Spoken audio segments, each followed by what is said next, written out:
कैसे हैं दोस्तों? शानदार। मैं भी शानदार हूं। आज मैं आपसे बात करने आया हूं आज की दुर्गा पे। आज की दुर्गा करिश्मा भोसले। ये एक 20-22 साल की, 18-20 साल, जो भी विचेवर इज, 20 साल के आसपास की लड़की है। मुंबई में कहीं इनका रहना है और इनके घर के पास से लाउड स्पीकर की आवाज आती है अजान की। कोई मस्जिद है इनके घर के पास में। तो जैसे कि मस्जिदों में आपको मालूम होगा 5 वक्त की नमाज की जाती है और हर कुछ फासलों पे फिर मस्जिद होती हैं, तो उनके अपने कुछ टाइमिंग थोड़े आसपास डिफर हो सकते हैं। तो इनके घर के पास की जो मस्जिद है वहां से लाउड स्पीकर पर अजान की आवाज इनको आती है। वो एक डेसिबल है, 10 डेसिबल है। हमारे माननीय हाई कोर्ट ने जो आदेश दिए हैं कि 10 डेसिबल के ऊपर के जो शोर शोर माने जाएंगे और नॉइस पोल्यूशन में काउंट होंगे। तो नॉइस पोल्यूशन ऐसा नहीं है, लाउड स्पीकर कहीं पर भी हो सकते हैं। ये लाउड स्पीकर कहीं पर भी हो सकते हैं, किसी भी मंदिर पे हो सकते हैं, मस्जिद पे हो सकते हैं। इसके बाद किसी शादी पार्टी हो सकते हैं। इवन बाइक का जो साउंड है, हॉर्न का, वो भी एक अलग किस्म के नॉइस पोल्यूशन में आ सकता है। कोई एक युवती है स्कूटी पे जा रही है और उसके बाजू से कोई बहुत तेज पों पू करते हुए हॉर्न बजाता हुआ निकलेगा तो वो एकदम बहक सी जाती है। अक्सर ये देखा होगा, नया जो चलाने वाला है, महिला है स्पेशली, वो एकदम चमक जाते हैं, डर जाते हैं उस हॉर्न के। अजीब सा हॉर्न होता है, एकदम हुंग हुंग हुंग करके कुछ निकलते हैं ऐसे उल बाइक चलाते हुए। बुजुर्गों को दिक्कत होती है, हार्ट बीट पे बहुत असर पड़ता है इसका। आप देखिए, आप शोर में अगर सो रहे हैं तो आपको कान बंद करके सोना पड़ेगा। यानी ये सिर्फ एक धार्मिक मुद्दा नहीं है, ये सामाजिक प्रदूषण का एक मुद्दा है कि आप अगर नॉइस पोल्यूशन, शोर मचा रहे हैं या शोर को कम करने वाले साइड है, ये वैश्विक समस्या बन चुकी है आज। ये सिर्फ एक धर्म का या दो समुदायों का या ऐसा सांप्रदायिक वैमनस्य का मामला नहीं है, ये वैश्विक समस्या बन चुकी है नॉइस पोल्यूशन की। तो इसमें हमें खुले मन से, खुले विचारों से इसे सोचने की जरूरत है, ना कि इसको सांप्रदायिक वैमनस्य बढ़ाने के तौर तरीके से। मैं इसमें यहाँ ये भी पूछना चाहता हूँ कि इसमें करिश्मा भोसले पर ये कहा गया कि वहां जब वो गई कि भाई ये यहाँ से नॉइस, इसकी आजान की आवाज आ रही है, लाउड स्पीकर पे आ रही है, तो जाहिर सी बात है आजान से तो किसी को कोई परेशानी नहीं होगी। परेशानी लाउड स्पीकर से होगी ना। जो लाउड स्पीकर 100 साल पहले आया है, ये किसी धर्म का हिस्सा कैसे हो सकता है? तो जब वो वहां बताने गई तो बोले यहां क्यों आई हो, बोले यहां क्यों आई हो, बोले पुलिस में जाओ। तो पुलिस में जाना, मुझे बताइए, हम पड़ोस में अगर किसी से बात करने जाएं तो क्या सांप्रदायिक हम सोच के जाएंगे कि सांप्रदायिक वैमनस्य फैल जाएगा, उसके मन में क्या होगा? पड़ोस में बात करने में, पड़ोस में जाने में कौन सा वैमनस्य फैल रहा है? और मुझे बताएं कि हर छोटी बड़ी बात क्या पुलिस सॉल्व करेगी?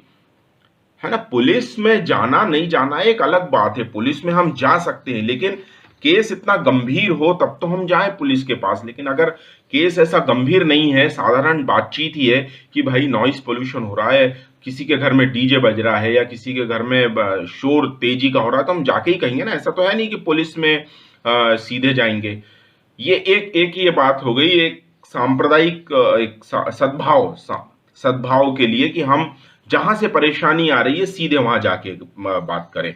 अब दूसरी बात ये आती है कि पुलिस के पास जाना। पुलिस के पास जाने में आपको मालूम है, पुलिस सबसे पहले तो इन बातों पे एफआईआर लेती नहीं है, या सूचना, एफआईआर नहीं, मतलब एक नोटिस भी, नोटिस कहना चाहिए। मैं लीगल मुद्दों का जानकार नहीं हूं, मुझे नहीं पता।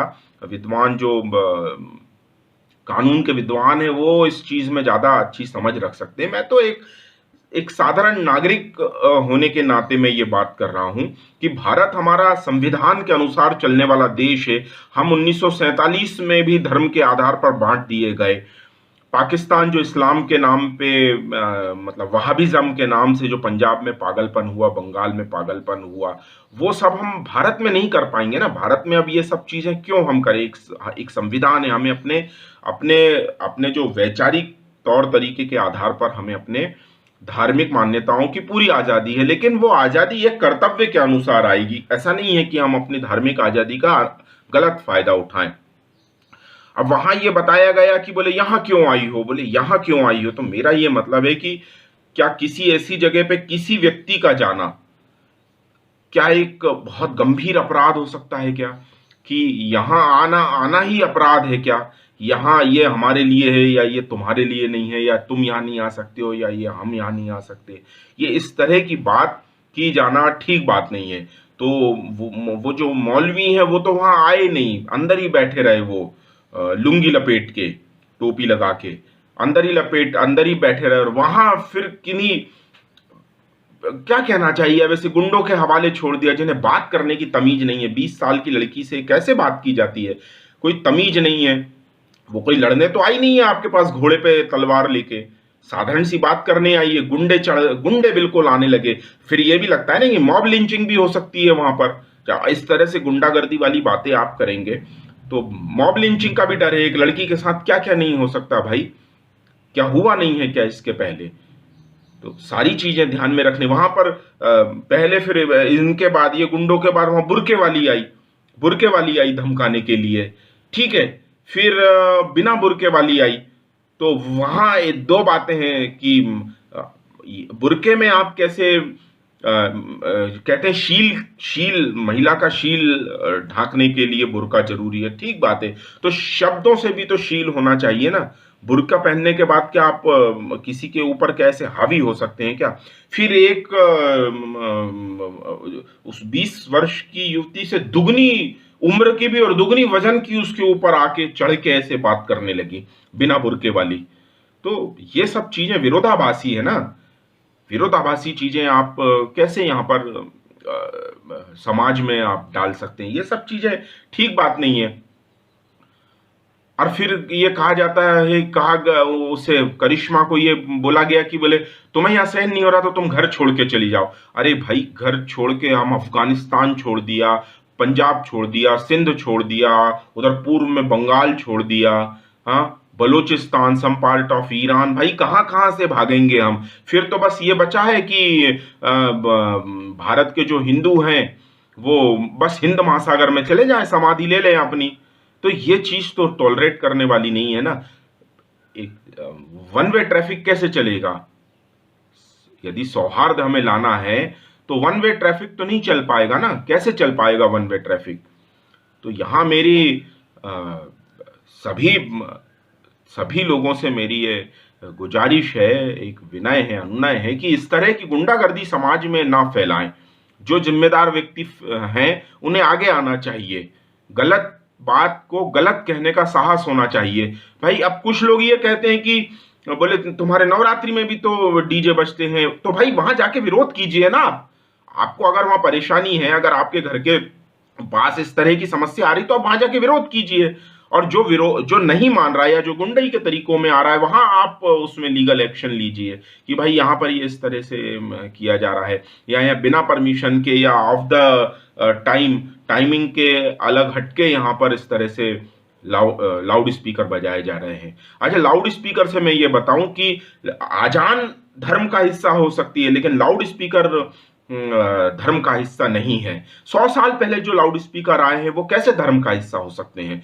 और इसमें आप देखिए, देवबंदी जो फेथ है इनका, देवबंदी ने इसको शैतान की आवाज कहा है। इस पे फतवा निकाला था लाउड स्पीकर से बोलने को, बोले ये शैतान की आवाज है। तो शैतान की आवाज आज पैगंबर की आवाज कैसे बन जाएगी? एक अमन का पैगाम कैसे बन जाएगी?